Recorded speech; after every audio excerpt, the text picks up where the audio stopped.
Halo is back. And it releases in only, minus 25 years? What? Halo 1's remake, Campaign of Old if you will, releases in a few short days, marking the second time we've returned to Halo's first entry since its original release in 2001. My first reaction to the announcement of this new Halo remake was, we have one, and we've been here before. I think the second half of that statement holds true, as I'll elaborate on later, but really, I think remasters and remakes both serve different functions. Halo 1, as I'm going to call it throughout this video, is one of the greatest, most genre-defining video games in history. It was boundary-pushing and innovative, a new high watermark, whatever that means, for console first-person shooters. And if I can wildly editorialize in my own video, of course I can, single-handedly launched the Xbox brand. But yeah, it's a bit old. Its second sequel, the creatively titled Halo 3, released the same year as Call of Duty 4, 2007. And right now, without any word on future Halo titles, all we're left with is this remake. Remakes, by their very nature, look to the past. So what's Halo's future?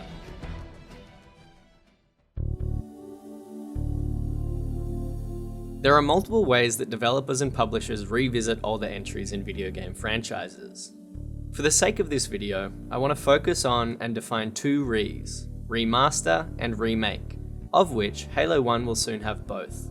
Remasters tend to treat the source material as their basis, simply porting, modernizing, and prettying up the presentation a little bit to make it more palatable to modern audiences. Remakes, on the other hand, tend to be total, remakes, engineered from the ground up with modern gameplay and systems. As I've alluded to somewhat, and as a lot of you would be aware, prior to the upcoming remake, Halo 1 received a remaster, in the form of Halo Combat Evolved Anniversary in 2011. Halo series creators Bungie made their last game for Microsoft in 2010. 343 Industries, an outfit formed by Microsoft in 2011 following Bungie announcing their independence, acted mostly as a support studio until Bungie wrapped up their contractually obligated, in my opinion, best game in the series, Halo Reach Fight Me in 2010. 343's first task as stewards of the Halo series was returning to where it all began. And look, a safe bet or a port in a storm is shrewd, both from a business and a fan retention standpoint.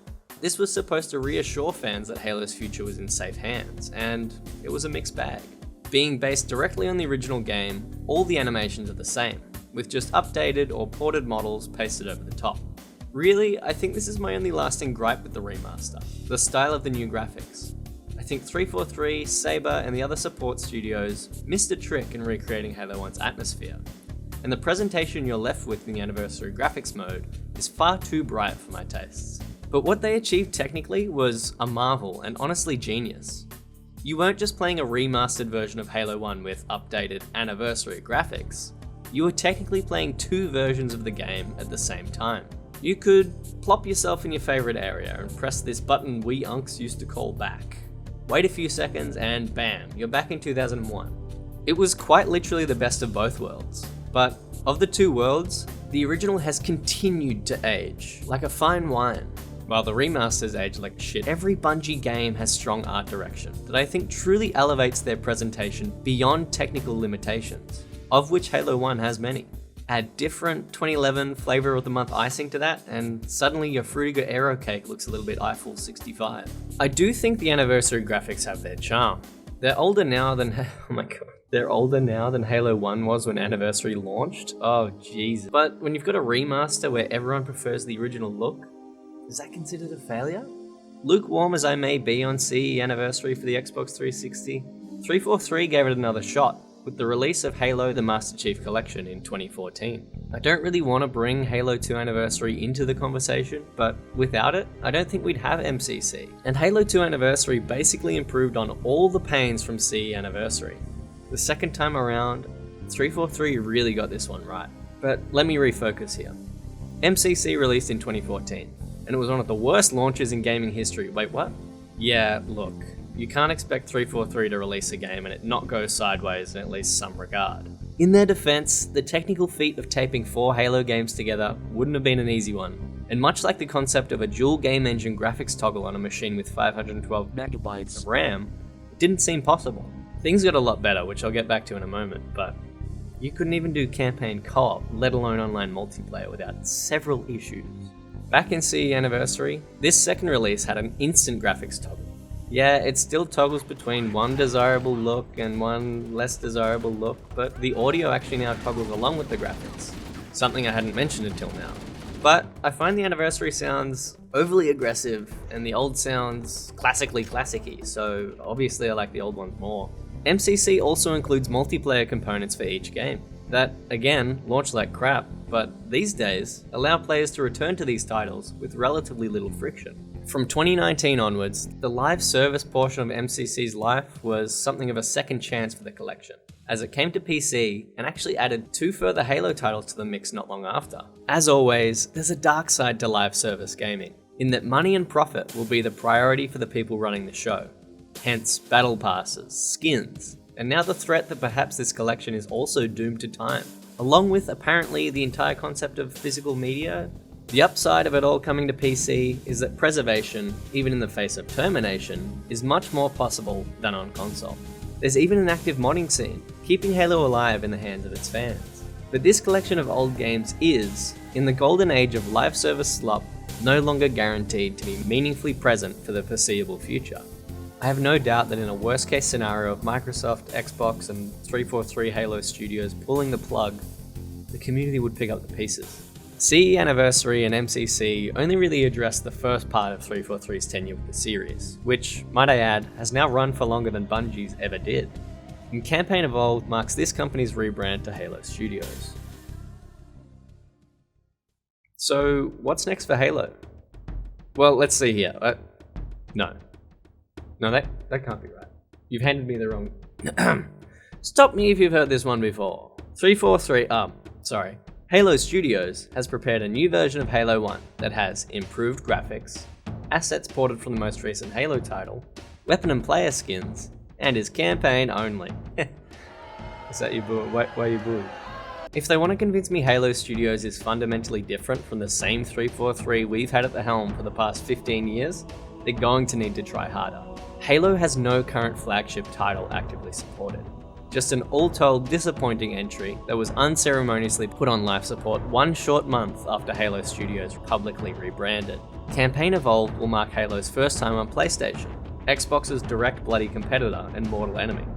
But with Xbox now walking back their multi-platform strategy, like much of what I'm about to talk about, there's no indication of Halo's future beyond what we can glean at face value. This next product is a remake, inspiring a striking sense of deja vu as we experience the first output from a new developer that revisits Halo 1. Campaign Evolved is a self-proclaimedly ground-up remake of Halo 1. It utilizes the Unreal Engine in an effort to align with industry-standard development techniques and to further distance Halo Studios from 1. How radioactive 343 was as a brand, and 2. The decades-old parts of the Slipspace engine, which was proving too difficult to work with due to not just tech debt, but full-blown bankruptcy. The cynicism of the first move aside, I genuinely think that moving to an industry-standard set of development tools is a positive thing, especially with the revolving door that is Halo Studios' contractor-heavy workforce. If their company culture, or more accurately their employment structure, won't change, at least the onboarding process for new team members won't involve navigating 25 years of spaghetti code. But if I can climb up the chain to Papa Microsoft for a second, they own the id Tech engine by way of ZeniMax Media, an engine used to craft 3 stellar entries in a reboot trilogy for a game that shares a lot with Halo. And in fact, Halo owes its entire existence too.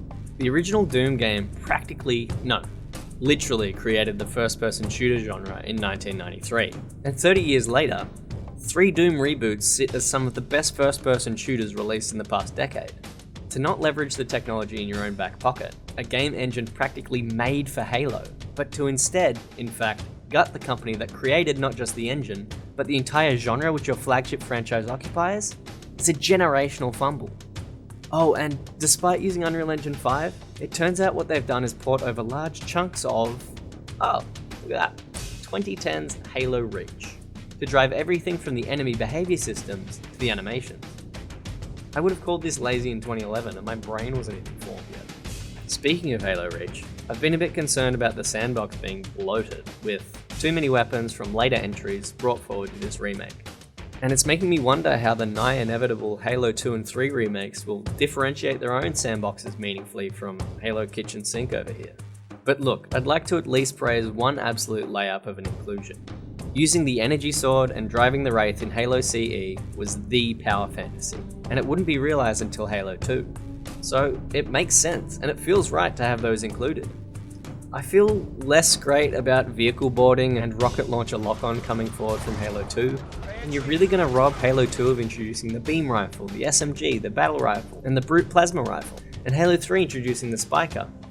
And now that there's 2 more dedicated ranged rifles and an additional sniper, it feels like the role of the iconic Magnum has been watered down a bit, when really it should be the shining hero it was in Halo 1.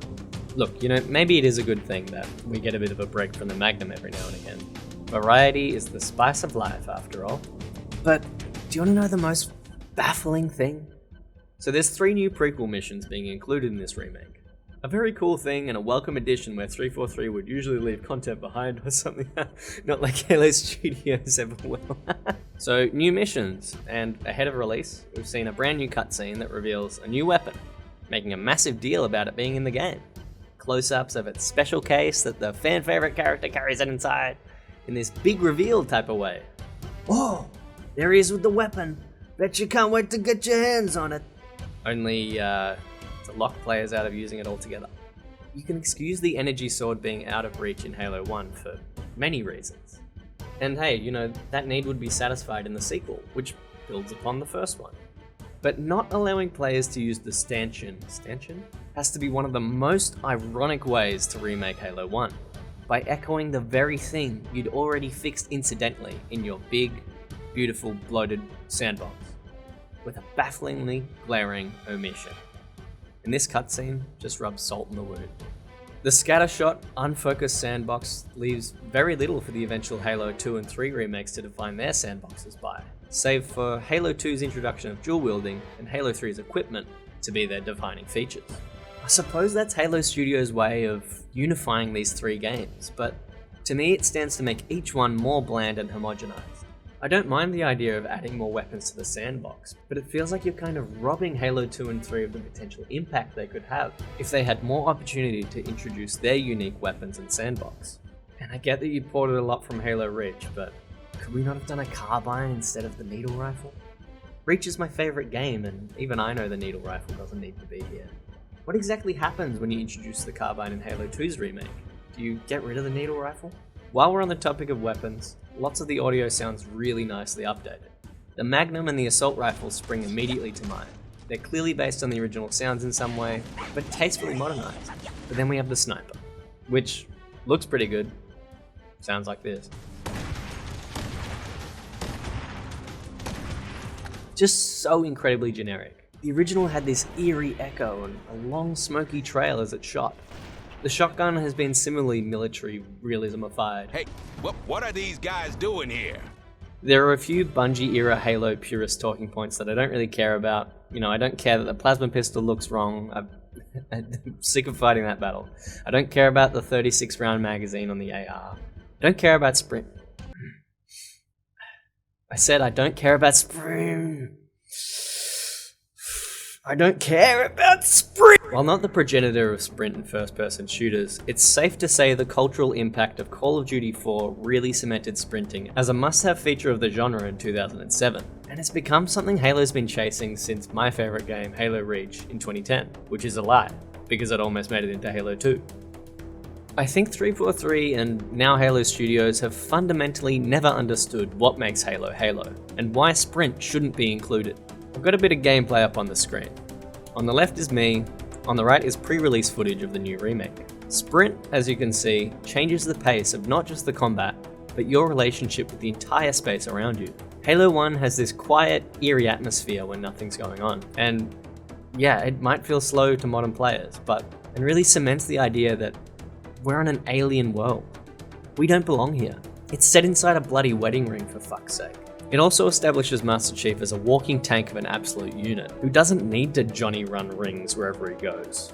For all I know, the lack of sprint was a technical limitation of Halo 1.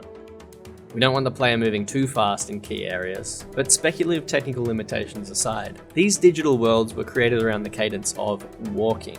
And I think Halo Studios has implemented sprint without giving thought to its impact on the game's structure and pacing. If you've so lovingly recreated all of these environments, why do you want me to sprint past them? 343 was always keen on introducing sprint. And, I can't really fault them in the early days. 2007 was a hell of a time to be in charge of a first-person shooter. Call of Duty was the one to beat. But in 2026, we are so far removed from the market conditions that made COD the dominating force in the industry. I can't help but wonder why Halo Studios think sprint is in any way necessary. If anything, this line of thinking firmly dates modern Halo back to the trends of the early 2010s. You can build a game around a lack of sprint. You don't need sprint! Sprint's inclusion feels like an apology or some kind of acknowledgement that its omission from Halos 1 through 3 was some kind of flaw. A source of pain to be papered over lest we garner too niche an audience, like, say, releasing your main franchise on your competitor's console because your brand never recovered from the Xbox One reveal. Or, renaming your game studio because you fucked up so bad. But failing to justify Sprint's existence beyond trend-chasing behaviors from 2007 reveals it for what it really is. A symptom of a larger lack of understanding or confidence when it comes to what truly makes Halo great. I point now back to Doom. Stellar games that had a nice long hiatus, only to come back and reclaim the crown of silent protagonist in green armor shoots a bunch of creatures without running the game. Doom understands its legacy as a genre-creating technical showcase, and you can feel the passion and unified vision of each of these games in the reboot series. It not only understands, but embraces its video gaming heritage, as cheesy as it can be. Item pickups weren't treated as a technical limitation or an of-the-time embarrassment, but are a core feature of the universe in the modern era. Campaign Evolved on this front couldn't help but add sprint and change its own power-ups to function with Halo 5 and Infinite's pick up and press button because it's a hologram actually technology explanation. It's a total nitpick, but Occam's razor is telling me they simply ported the functionality over from the most recent title and went back to add the little hologram to ooh wow keys. In 2026, making a first-person shooter, you can't invent a genre the same way Doom did in 1993. And a remake can never have the same impact as the original. I think even Halo Studios understand that, but what they constantly fail to imagine is the impact Halo could have, how it could change. Yes, I think Halo should change, to once again be the genre-defining cultural juggernaut that it was, instead of capitulating to half-remembered industry trends from 20 years ago. Tropes from the original Xbox era are no longer flaws to be revised, but can be game design tentpoles to build a confident game structure around. And that's precisely why Halo Studios should not have added sprint. So turn it off. True. That's a positive thing about this remake. There's seemingly a lot of customizability when it comes to modifiers known as skulls. So abject purist scum like myself would be able to tune as many settings as we like to make what's new old again, and even make newer, crazier things happen. This is a good move. So credit where it's due, the amount of customization in the Skulls and Remix system is a great addition.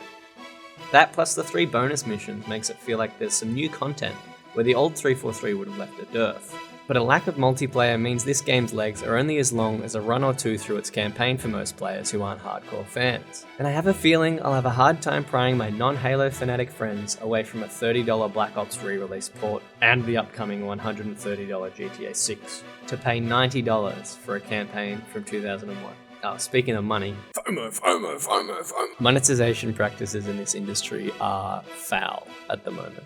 As if the weapon and player skins weren't ugly enough, if you buy the Ultimate Edition of Campaign Evolved, you get 5 days early access to the game. The only reason I can think of for this is to just separate you from your money.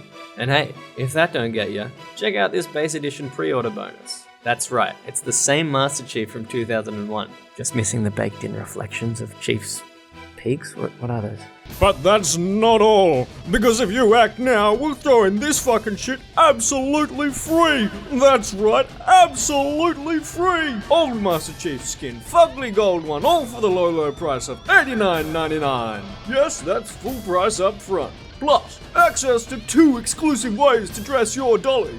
But don't delay, because you don't want to miss this deal before it runs out forever. Call now. This one almost got me. For all my gripes with this remake, how proud and righteous I characterize myself as throughout this video, just seeing the classic Master Chief instantly overrode my critical thinking skills. This frontal lobe assaulting monetization is becoming industry standard, with pre-order and premium edition bonuses getting more and more substantial in the content they gatekeep, further raising the stakes in an environment where hardware prices have gone up towards the end of this generation. Game prices have gone up. Affordability is down, and the barrier to entry gets higher and higher with each passing month. Not to even imagine what the prices will look like next generation. I want to make conscientious decisions as a consumer, not give in to the blatant and almost successful attempt to hotwire my brain by way of nostalgia, put my money where my mouth is, and not buy this game. Especially not at this price point. The whole system's rigged to separate consumers from capital. This is the one tiny, insignificant way in which I have power, by holding on to my money. Remakes, by their very nature, are backwards looking, so the future of Halo is totally uncertain from our perspective.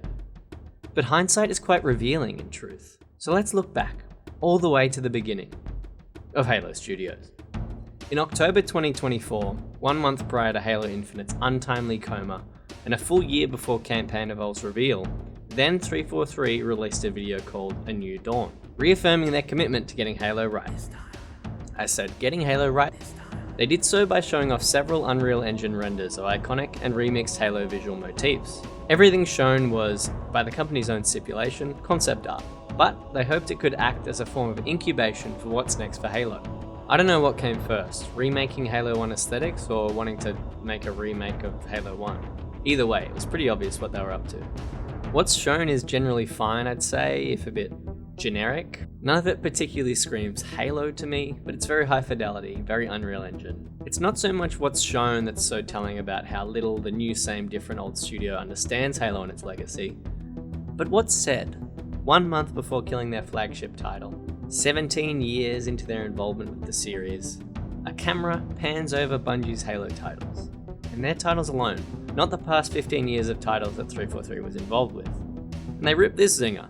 What made Halo successful at the beginning? What is the legacy of Halo, and what's the soul that we want to bring forward, and what's the craft of making Halo games, and how do we set our studio at best to go deliver on that? Over a decade into managing a franchise? Geez, I'd hoped you knew the answer to this question by now. I read this statement incredibly cynically. Halo Studios wants the reverence associated with the original series. They want to be celebrated by fans, critics, and Microsoft alike. They want to build a machine that makes Halo, looking to the game simply as products to be formulated, reverse engineered, and profited from. 343 was obsessed with distilling Halo to its bare elements, pulling it apart, recreating it, and every time they missed the forest for the trees. Halo 4 characterized Halo by how it could change to adapt to current market trends. Halo 5 thought it was an arena-based MLG-first shooter, and Halo Infinite thought Halo was Master Chief, Cortana, and a Halo. Halo has been all of these things, but never in isolation. Back to the visuals in this showcase. It really looks like graphics soup. It's got realism to its textures and materials, but what it lacks is direction. Every shot here looks like a diorama constructed for no other reason than approximating what Halo would look like if it were as high definition, yet generic, as possible. And that pretty much sums up my thoughts on the look of Campaign Evolved as well. Like I said in the anniversary section, Halo 1 is straight up art, for all of its technical flaws.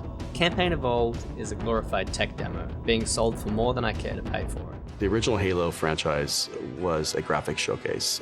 It was best in class. That's what Halo was when it first was released, and that's what Halo needs to be again. Halo was so much more than a bloody graphics showcase. Is this studio so scarred by this one frame, so creatively tapped out that all they can think to change is, first, their name, and then the graphics? Graphical fidelity was a problem for Halo Infinite before release, sure, but it doesn't even begin to describe what was fundamentally wrong with the game and the studio. 343 and Halo at large had much bigger corporate and content fish to fry than not ray tracing as hard as their contemporaries. If we want to talk graphics, what Halo needs is art direction. Halo Reach, here I go again. Halo Reach has still not been topped in terms of its atmosphere and commitment to solid, unified art direction in this series. Not only that, it seems its gameplay systems are still good enough 15 years later to lift wholesale for a supposedly modern, ground-up remake. But I guess I'm just being cruel comparing a 2011 game to a 2026 remake. Regardless of what you think of Bungie's post-Halo output, the one thing you can't fault is their commitment to bulletproof art theft. Art direction. Destiny is breathtaking and magnificent, and capable of depicting entire other dimensions while making everything feel like it fits together in the same universe. Don't ask a Destiny fan what their favorite sunset is though. And Marathon is striking and confronting and sharp and bright. Meanwhile, Halo Infinite struggled to even get me to believe that Master Chief using Halo Reach's assault rifle made sense. I said this in my Halo Reach video. Some of the best looking games and art in general work within really restrictive technical limitations, but they produce results that are even better, not just in spite of, but because of those limitations. Relying on the most cutting edge technology in place of solid art direction is just flawed. I think the new remake looks glamorous, glitzy, shiny, but it doesn't feel artful. It definitely leverages modern graphical techniques and a brand new engine to bring us bright, flashy explosion effects, realistic cliff faces and water, and reflections that reflect things. But it also brings artifacting, pop-in, and flickering. Even when Halo Studios is showcasing a best case scenario in a preview. This is kind of what I was talking about in that quote. Sure, you want best-in-class graphics, but Unreal Engine 5 looks like it's at its absolute limit here, and I just can't picture this running well on affordable hardware. I really hope to be proven wrong, because buying a console right now is totally untenable. Since detail and fidelity are the priorities, it's actually also kind of a messy and confused visual presentation, with effects and enemies and environments all vying for your attention. And the heads-up display is somehow even more bland and uninspired than Halo Infinite's, continuing my woes with 343's UI and UX design. I look to other franchises that I've never even played and I see lauded remakes, decorated in awards and fan praise. Final Fantasy VII, Resident Evil, recently Assassin's Creed Black Flag, and reboots like Doom. And I just wonder if Halo will ever get the treatment it deserves. Where there could be one, even just non-controversial entry in this series in any amount of time. But instead, we're stewarded by Halo Studios, a rebrand in name only of the same studio that has disappointed players for over a decade. Halo coming to PS5 should be an exciting thing. More people getting to play Halo is a good thing. But alongside the unceremonious end of Halo Infinite, rebranding the studio and moving to Unreal Engine, it smacks of desperation. To imagine that any of these moves or all of them together would fix Halo's woes was optimistic. And this version of Halo isn't putting its best foot forward. We saw some of these same red flags 15 years ago with Halo CE Anniversary's launch. And with the benefit of hindsight, it's safe to say that Halo is setting itself up for another decade of awkward stumbles, all beginning with a hastily revised and misguided look back at its first entry. Halo was a revolutionary, next-generation, brand-building blockbuster. A graphics showcase, but also a platform innovator and industry trendsetter that has been paralleled in its impact only by other monolithic greats before it. And it's a franchise that Halo's new custodians continue to misunderstand, and evidently never did. So what's Halo's future? Fucked if I know.